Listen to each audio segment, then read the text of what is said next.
Hi, I'm going to show you a few basic Photoshop techniques having to do with layers, locking layers, and coloring lines. I've just scanned this image in grayscale. First thing I'm going to do is image adjustments and change the contrast.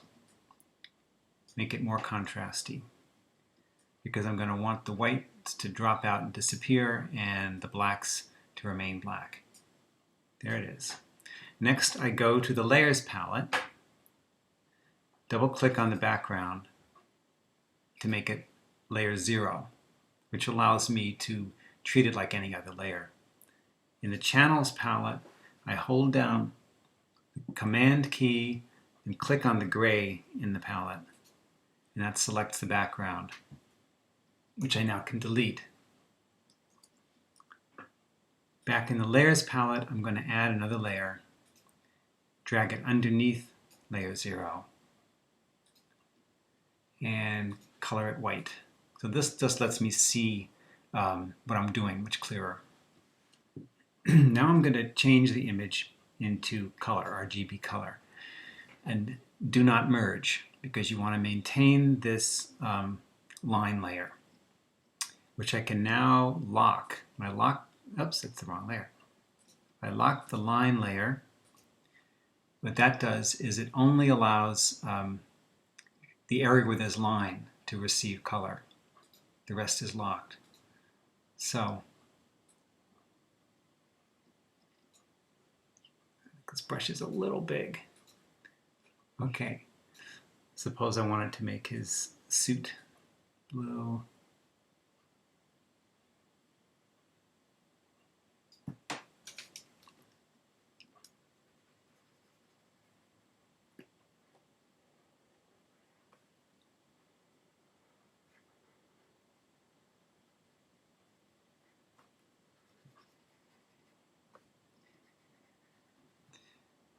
This is very forgiving, and you can change colors pretty quickly and easily to see what they look like.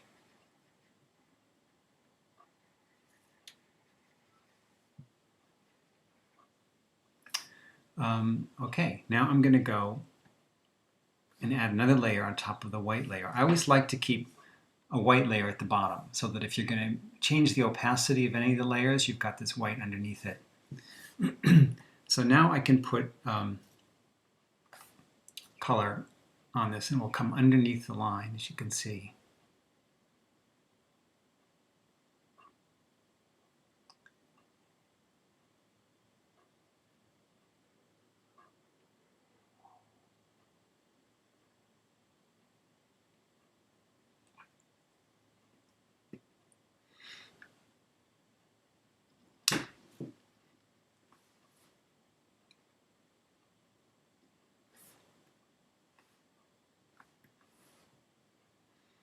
I think I'm going to make his suit a little darker.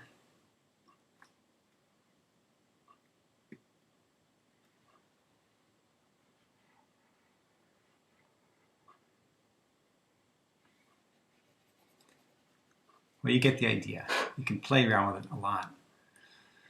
Now I'm going to add some texture because there are times when you don't want this perfectly flat color. So I'm going to open my texture library. I have a folder that I've filled with different textures. Some of them I've downloaded from the internet.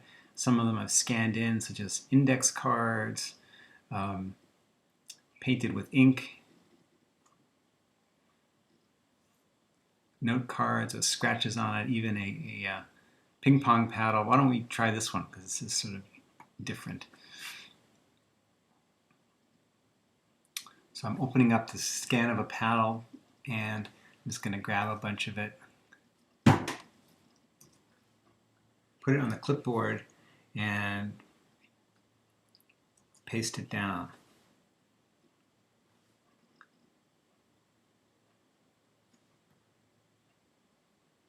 Now this might be a little too intense, so I can change the opacity of this just to tone it down a little bit. You can make it do what you want. Now suppose you wanted this texture to bleed through everything. Then you go back to the layer 2 and instead of normal, which is totally opaque, you can do multiply, and that adds that color to the background color.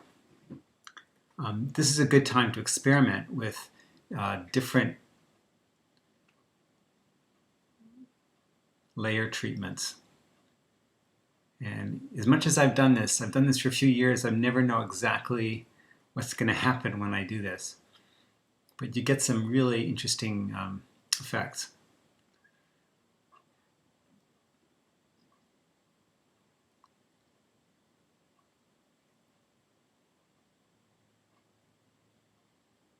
So for now, I'm going to go back to multiply.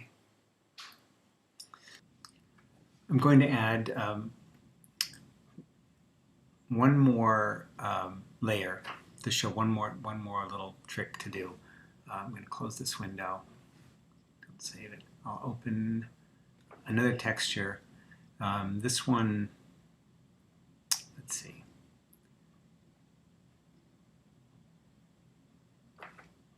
Let's try scratches.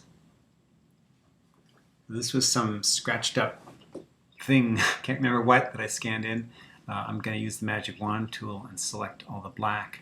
And now I'm going to select inverse. Select the white. Put it on the clipboard and paste it on top of everything.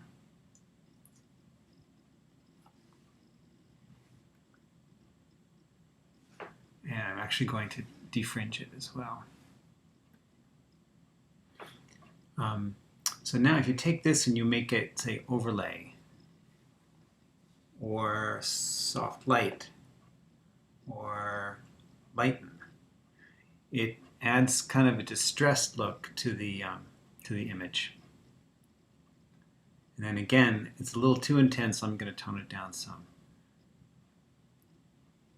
But you can see what you could do with this. It's got, it's a lot of fun to play with it, and it takes a lot of time because you tend to want to try every different variation.